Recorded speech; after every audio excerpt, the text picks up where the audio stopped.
83% na mga overseas Filipino worker ang unemployed nang hindi bababa sa 3 buwan pagbalik sa Pilipinas. Base yan sa 2020 study ng International Organization for Migration. Ang asawa ni Maria Victoria, 13 taon nagtrabaho sa ibang bansa at napauwi dahil sa pandemya. Ngunit ngayon ay naghahanda na raw siyang muling bumiyahe pa Qatar. At kahit ang anak niya, plano na rin mag-OFW. Mahirap po talaga ng buhay dito. Kaya mas maganda po yung opportunity abroad. Kasi po ang sahod dito, 520. Samantalang sa abroad, 1,000. Yung daily po niya, magtrabaho ka matindi, kumikita ka po. May panawagan naman sa gobyerno si Jonathan na 7 taon naging OFW. Madagdagan pa yung ibang program sa mga OFW na napahinto na. Bigyan ng pagkakataon na magkaroon sila ng iba pang alternate na trabaho.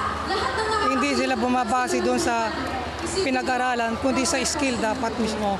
Ayon din sa 2020 IOM study, pinakamalaking hamon para sa 82% ng mga OFW ang paghanap ng trabaho. Kaya naman ang ilang grupo sinusubukang tulungan ang mga OFW na makahanap ng trabaho pag uwi sa bansa, gaya ng pagbigay ng sari-sari store. Kabilang sa mga grupong yan ang Villar Foundation.